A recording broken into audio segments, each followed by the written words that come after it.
Êtes-vous prêt à voyager des frontières de vos peurs aux limites de vos rêves, à rencontrer des mythes et des légendes, des diables et des anges, à vous laisser conduire sur les chemins de l'étrange? Arcanum Fabulas. Saison 3. Amaldricus 2, le chemin des enfers. Épisode 5.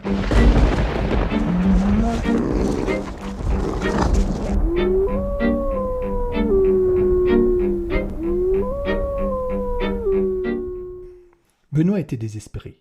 Après avoir quitté le commissariat, il était rentré chez lui et avait téléphoné à toutes ses connaissances pour savoir s'ils avaient vu sa femme. Mais personne n'avait de nouvelles d'elle. Avec les heures, son inquiétude s'était accentuée. Il avait hésité à retourner voir la police, craignant d'être à nouveau mal reçu. Il s'apprêtait à boire son 5e verre de whisky quand on sonna à sa porte. C'est à ce moment seulement qu'il prit conscience que la nuit était tombée, que la pièce était sombre et qu'il n'avait pas allumé la lumière. La sonnette résonna de nouveau avec plus d'insistance. Il alla répondre avec une étrange appréhension. Quand Benoît ouvrit la porte, Tallois se présenta en montrant sa carte et lui demanda s'il pouvait lui parler. « Ah, vous vous décidez enfin à faire quelque chose, » dit Benoît avec une certaine satisfaction. « En fait, » répondit Tallois, « j'aimerais avoir plus de détails sur ce qui vous est arrivé. »« Vous ne me croyez toujours pas » s'exclama Benoît au port de la crise de nerfs. « Si, je vous crois, mais vous avez bien parlé de loups. »« Oui, c'est cela, une dizaine de loups, et c'était cet après-midi, n'est-ce pas ? » « J'ai déjà tout répété 50 fois. Allez-vous vous décider à chercher ma femme, oui ou non ?» Tallois ne répondit rien. Puis, prenant son courage à deux mains, il demanda au pauvre homme de lui décrire sa femme. Celui-ci proposa en réponse de lui montrer une photo. Tallois l'examina avec attention. Pas de doute possible. C'était bel et bien la personne qu'il avait vue suivre les loups. Quand Paul Lodès apprit la mort du commissaire, il eut l'impression d'être au beau milieu d'un cauchemar. Cela ne faisait que 2 ans qu'ils se connaissaient, mais ce qu'ils avaient vécu avait fait naître entre eux une véritable amitié. C'est Emma, la femme de son ami, qui l'avait prévenue. Elle s'était écroulée en larmes au bout du fil. Paul avait raccroché et écouté les bruits parisiens qui provenaient de la rue. Ce lundi matin resterait sans doute l'un des plus insupportables de son existence.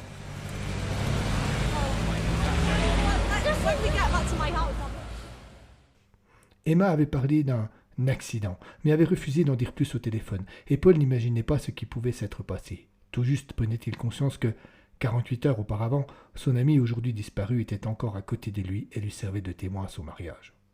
C'est en se remémorant ce fait qu'il réalisa qu'il devrait annoncer lui-même la terrible nouvelle à sa femme Nadia. Il eut bien du mal à trouver ses mots. Elle le regardait en silence, un silence inquiet. Avant même qu'il ne finisse sa phrase, avant même qu'il ne prononce le mot mort, elle avait compris qu'il s'était passé quelque chose d'irréversible. Malgré sa réputation de dureté et de froideur, elle pleura. Pas des pleurs bruyants et expressifs, seulement quelques larmes et une angoisse sur le visage. Paul la prit dans ses bras, il lui embrassa le front et plongea sa tête sur son épaule pour cacher ses propres larmes. « Il sera enterré mercredi. Nous partirons ce soir pour Pontarlier. Mon frère pourra nous héberger. »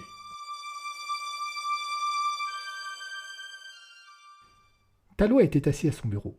Il était arrivé très tôt au commissariat ce lundi matin. Il avait bien essayé de dormir, mais cela avait été vain. Alors, sur le coup de 5 heures, il s'était habillé et était venu directement ici. Il avait relu le dossier Sénéchal, revu tous les rapports concernant les 3 étranges phénomènes qui s'étaient produits au cours des dernières semaines. Depuis le début de l'affaire, il cherchait à se convaincre qu'il s'agissait d'une mauvaise farce qui avait mal tourné à dos, mais cette théorie lui convenait de moins en moins. Il avait douté du témoignage de Vincent, la victime de l'église, pensant qu'elle avait été attaquée par un chien. Mais hier, il avait vu lui-même des loups. Comment ces animaux pouvaient-ils être là? Comment pouvaient-ils se promener dans une région habitée sans être repérés? Et surtout, pourquoi parmi toutes les personnes présentes avait-il tué seulement le commissaire? Si cela n'avait pas été des bêtes, il aurait dit qu'il s'agissait d'un traquenard. Il avait beau réfléchir, il ne parvenait pas à trouver une explication rationnelle à ce qui s'était passé à Montbéliard. Quant aux événements de l'accuse, il doutait de plus en plus que cela fût une plaisanterie innocente. petit, il tournait sa réflexion ailleurs, cherchant des réponses sur des voies moins conventionnelles. mais son esprit cartésien demeurait encore réticent. Si seulement le commissaire avait eu le temps de lui parler, il aurait sans doute su aujourd'hui à quoi s'en tenir. La forêt était sombre. La nuit avait pris possession de la cime des arbres et, de fait, noyé d'obscurité leurs racines. L'auteur aimait marcher dans ces sous-bois. Cela faisait 2 ans qu'il n'y était pas revenu. 2 ans qu'il avait en attendant de pouvoir enfin finir le travail qu'il avait commencé. Amaldricus avait pris possession du corps de Flavien Sénéchal et pensait ainsi pouvoir continuer sa sanglante vengeance, mais il ne l'avait pas laissé faire. Il savait comment forcer un esprit à quitter un corps. Il avait entendu en bas du chemin qui mène au fort de Joux. Amaldricus, sous les traits du jeune avocat, avait de suite compris qu'il ne pourrait pas échapper à une rencontre qu'il appréhendait. L'auteur se tenait debout au milieu du chemin. Il avait à la main une petite pierre verte. En l'apercevant, Amaldricus était devenu blême. La lutte allait forcément être inégale. En fait, il n'y aurait pas de lutte. Il avait juste eu le droit d'abandonner. L'auteur avait jeté la pierre en direction de son adversaire. Il était vain pour ce dernier de tenter de l'esquiver. Elle l'avait frappé en pleine poitrine. Il y avait eu une petite étincelle verte, comme un briquet que l'on tente en vain d'allumer. Mais là, dans la seconde qui avait suivi, le corps s'était embrasé. De grandes flammes, vertes également, avaient semblé le caresser, des caresses mortelles qui ne laissaient même pas un cri s'échapper de leur étreinte. L'esprit d'Amaldricus avait quitté le corps de son hôte. L'auteur s'était approché pour terminer sa tâche, détruire l'esprit définitivement en l'expédiant sur le chemin des enfers.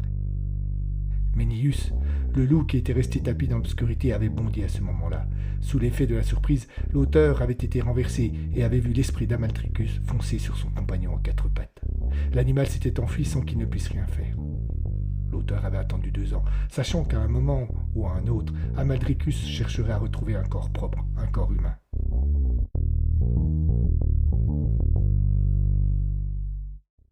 Il en avait profité pour bien se préparer, et voilà que l'arrivée de Rouac l'empêchait d'agir. Il était hors de question de défier le vieux loup. Il avait trop de respect pour lui et ne pouvait rien faire. Tant qu'il était sous sa protection, Amaldricus était tranquille. Il avait donc décidé de rejoindre la place où il avait attendu, endormi pendant si longtemps, cette forêt. Il remarqua une petite pierre qui semblait sortir du sol. Il savait que ce n'était pas une illusion. C'est lui qui avait enterré ici un rocher, ne laissant dépasser que ce petit bout pour le repérer plus facilement. « Mon lien », pensa-t-il.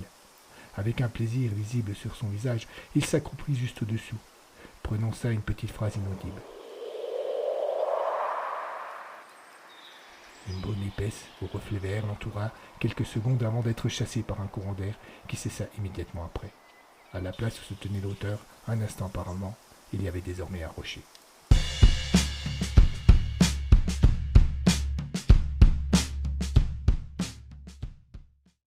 Rouac était inquiet. Ses 2 yeux verts plongeaient dans le néant de la perplexité. Pourquoi, pensait-il, l'auteur en veut-il donc à Amaldricus? Ce dernier n'est pas concerné par la mission que je lui ai fixée, à moins que...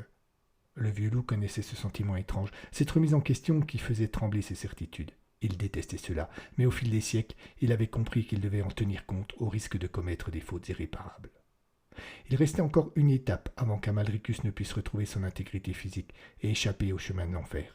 Rouac décida de l'utiliser pour tenter de comprendre.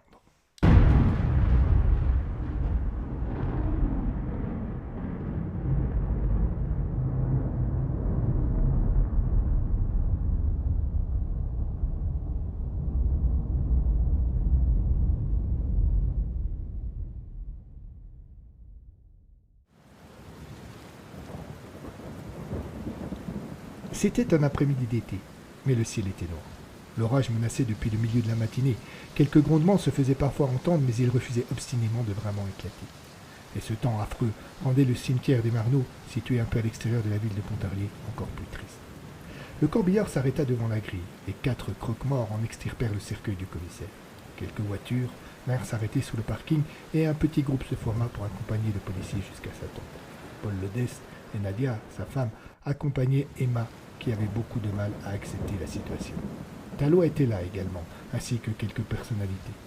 On fit descendre lentement le cercueil dans le caveau, dont il allait être le premier occupant, un occupant un peu précoce.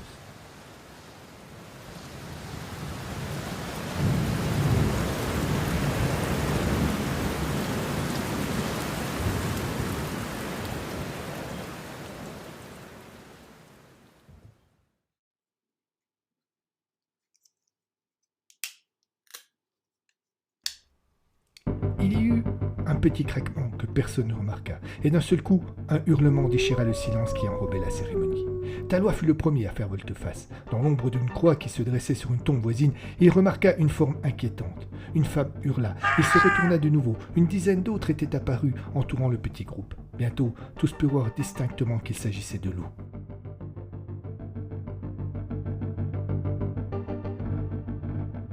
Talois, qui était victime de ces attaques pour la seconde fois, resta pétrifié. Les officiers également. Seul Paul Lodès eut la présence d'esprit de crier à tous de se mettre à l'abri. Mais personne n'eut le temps de suivre son conseil, que déjà des bêtes bondissaient sur leurs victimes. Avant d'être renversé par un gros loup gris à la laine fétide, Talois vit Paul bousculer sans ménagement la femme du commissaire pour la sauver des creux acérés d'une jeune louve blanche. La tête de Talois heurta le sol, et il lui sembla qu'il perdit connaissance l'espace d'un instant. Puis il regarda le monstre qui l'avait couché. Il aurait suffi à l'animal de donner un seul coup de gueule pour tuer. Mais le loup resta immobile, ne quittant pas de 11 secondes du regard son adversaire vaincu. La louve, furieuse de voir échapper sa proie, s'était retournée contre Paul, mais ce dernier n'avait pas eu de mal à repousser la jeune femelle à la force encore incertaine.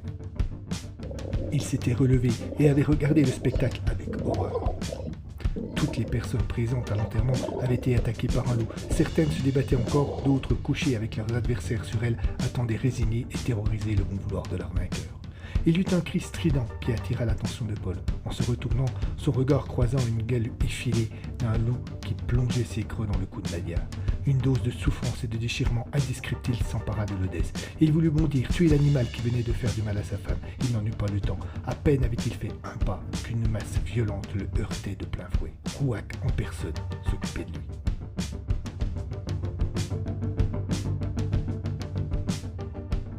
Talois sentait le souffle putride de son adversaire s'approcher lentement de son visage. Il essaya tant bien que mal de se débattre, mais cela fut vain. Comme l'animal allait planter ses deux canines dans la gorge du jeune lieutenant, il s'arrêta net et disparut d'un bond. Il fallut bien 1 minute à Talois pour prendre conscience qu'il était encore vivant. Il se leva lentement, son crâne tapait fort, son épaule était douloureuse. Il regarda machinalement autour de lui. Tous se relevaient les uns après les autres, apparemment indemnes mais choqués. Ce n'est seulement que plus tard qu'il vit que Paul Lodès et sa femme, eux, restaient au sol.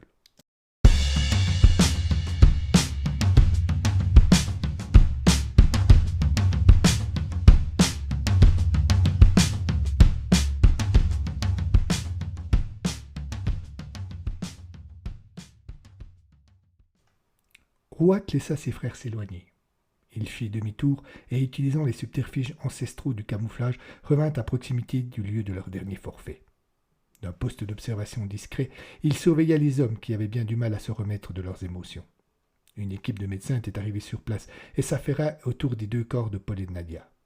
Le vieux loup eut un geste de pitié. La femme était morte. Il avait demandé à Nork, le loup le plus redouté de la meute après lui, de s'en occuper personnellement. Et quand Nork voulait tuer, rien ne pouvait l'arrêter. Quant à Paul, il était sans connaissance, mais vivant. Cela faisait partie du plan du vieux loup. Lodès devait vivre. Juste le temps que Rouac puisse vérifier certaines choses.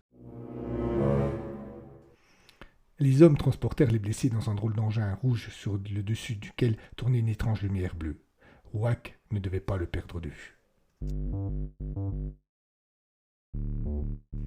La gendarmerie, la police et même l'armée furent immédiatement mobilisés pour organiser des battues et retrouver ces loups insaisissables qui avaient déjà tué 3 personnes et blessé gravement une 4e.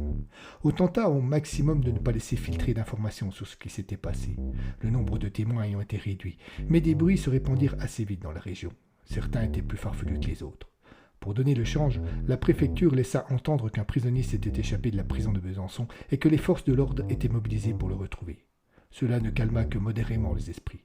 Au soir du premier jour, on n'avait toujours pas trouvé de traces de loup.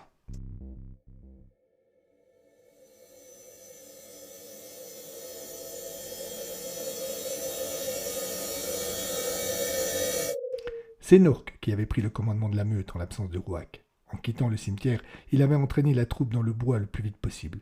Ils avaient rejoint les berges du Doubs et les avaient suivis en se dissimulant dans la végétation jusqu'à ce qu'ils atteignent les marais en bas du fort de Joux. Là, ils s'étaient séparés, et c'est par petits groupes de 3 ou 4 que tous avaient trouvé refuge dans les buissons et les bosquets sauvages qui parsemaient les lieux. Nork n'était pas dupe. Il savait que ces cachettes ne les protégeraient que très mal des hommes qui devaient s'être lancés à leur recherche. Mais il était plus sûr de ne pas bouger en attendant la nuit. L'après-midi se passa sans incident. Nork sortait de temps à autre de sa cachette pour s'assurer que tout allait bien. À chaque fois, les marais étaient silencieux. Tout juste voyait-il passer sur la route qui les bordait une ou deux voitures. Vers 21h30, l'obscurité fut enfin complète. Si la journée avait été grise et sombre, la nuit, l'orage étant passé, promettait d'être claire et étoilée. Cela inquiétait Nork. Il savait que la meute était plus vulnérable dans de telles conditions, car elle était plus facilement repérable. Il donna cependant l'ordre du départ, en poussant un hurlement déchirant. Les différents groupes sortirent de leur tanière de fortune et reformèrent la troupe qui prit la direction du fort de Joux.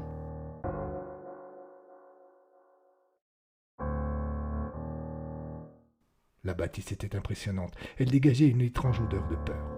Les loups arrivèrent sur le plateau de la Rochette, situé à l'extrémité nord de la forteresse. Un tunnel, obstrué par une solide grille, pénétrait à l'intérieur du château. Un vent glacial en sortait comme s'il s'agissait de la bouche d'un fantôme, soufflant la mort sur des alentours.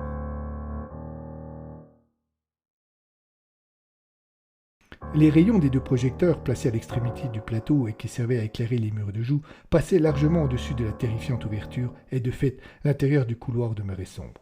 Nork s'assit juste devant la grille, comme s'il voulait défier cette gueule digne des plus redoutables monstres de l'enfer. Les autres loups restèrent plus éloignés. Certains d'entre eux étaient visiblement inquiets. Le souffle glacé qui sortait du tunnel sembla soudainement s'accentuer. Nork devina que quelque chose avait bougé tout au fond. Bientôt, il put distinguer nettement une jeune femme qui s'approchait de la grille, venant des entrailles du monstre Joux. Elle était étrange, ses traits étaient doux, très féminins, et l'on devinait sous ses habits des formes d'une poitrine. Mais ses yeux étaient froids, brillants et pourtant vides. Le bas de son visage s'ornait d'une barbe de plusieurs jours, qui tranchait avec la douceur féminine qui se dégageait du reste de son corps. Le dos de ses mains avait lui aussi développé une pilosité toute masculine. Cela ne choqua pas Nork qui était peu habitué aux humains.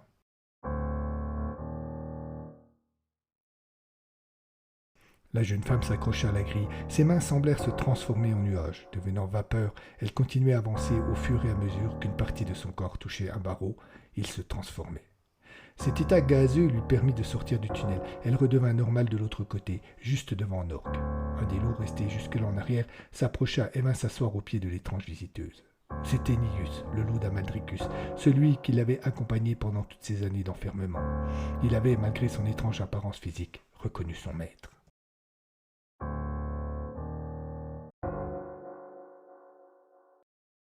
Pontarlier était en état de siège. Plusieurs brigades de gendarmerie, des compagnies de CRS et même au travers du 7e RCS de Besançon, l'armée avait été mobilisée pour retrouver les loups. Des battues avaient été organisées dans les forêts voisines. Des barrages pour accréditer la théorie de la recherche de prisonniers avaient été mis en place sur toutes les routes qui menaient à la ville. Lorsque la nuit était tombée, l'on avait cessé ces investigations sans qu'elles n'aient rien donné. Plusieurs patrouilles furent cependant mises en place pour éviter que ces animaux ne reviennent en ville et ne provoquent de nouveaux incidents. Tallois avait été réquisitionné pour l'une d'elles, et c'est d'abord de cette voiture de service qu'il détestait que, en compagnie de 2 brigadiers, il patrouillait sur la route qui menait de Pontarlier à la frontière suisse. Bientôt, la voiture pénétra dans le village de la Cluse-et-Mijoux. Elle roulait au pas. Tallois leva machinalement la tête en direction du fort de Joux, et c'est à ce moment qu'il remarqua sur la muraille qui surplombait le plateau de la Rochette qu'un obstacle placé entre le projecteur et le mur créait une ombre sur ce dernier. Ce n'était pas un objet immobile, l'ombre bougeait, et instinctivement, Tallois pensa au loup.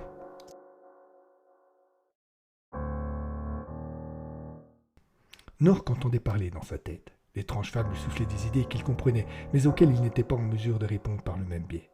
Elle le remerciait pour ce qu'avait fait la meute, et l'assurait que, lorsqu'elle aurait retrouvé ses pouvoirs, elle ne serait pas ingrate, mais elle s'inquiétait aussi de l'absence de Rouac. Nork, un peu pris au dépourvu, leva la patte et la posa sur les genoux de son étrange interlocutrice qui s'était accroupie près de lui, afin de la rassurer et de lui faire comprendre que Rouac allait bien. Elle n'eut pas le temps de lui dire qu'elle avait compris qu'un vacarme incroyable accompagné de cris résonna sur le petit plateau.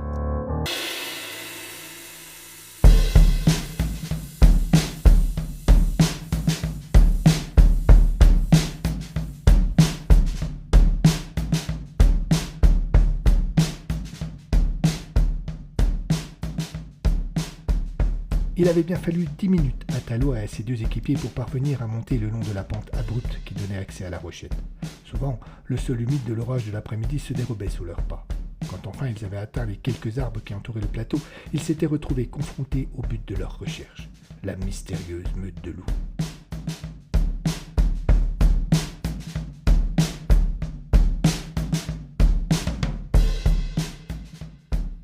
La plupart d'entre eux se tenaient à l'écart d'un étrange tunnel qui semblait s'enfoncer dans le fort, et un seul, un grand loup noir à la carrure impressionnante, était assis devant la grille qui fermait ce tunnel.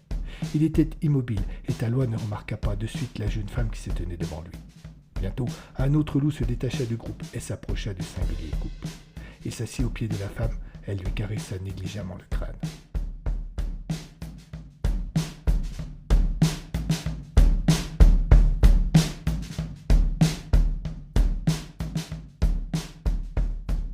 Talois fit signe à un de ses coéquipiers de demander le renfort.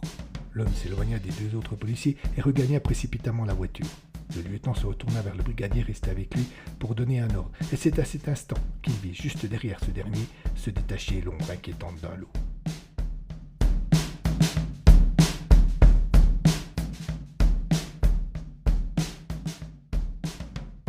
Son seul réflexe fut de crier un juron inaudible, de dégainer son arme et de viser l'animal qui ne lui laissa pas le temps de tirer et sauta sur Talois, l'entraînant dans une dégringolade le long de la pente qu'il avait eu tant de mal à monter.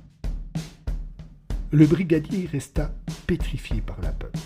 Il avait senti l'odeur si particulière du loup lorsque celui-ci avait bondi, dans un saut presque magique, par-dessus sa tête. Cette agitation ne manqua pas d'attirer l'attention des autres êtres vivants présents sur le plateau. Et lorsque le policier remarqua tous ses regards tournés vers lui, il fut pris d'une panique incontrôlable et s'enfuit.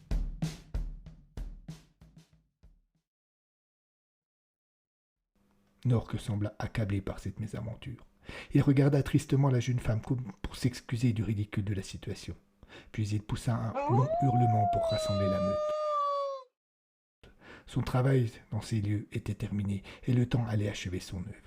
La louve blanche qui s'était attaquée à Talois jaillit sur le plateau quelques secondes après. La meute se reconstitua et sous le regard imperturbable de la jeune femme reprit la route pour enfin rentrer chez elle, sans Rouac qui les rejoindrait plus tard. Restée seule avec son loup, celle dont le corps était déjà habité par l'esprit d'Amaldricus et qui bientôt disparaîtrait complètement pour laisser la place au Romac, se dirigea vers la grille et, comme elle était sortie du tunnel, elle y entra en compagnie de son fidèle compagnon. Quelques mois allaient être nécessaires pour achever cette étrange métamorphose.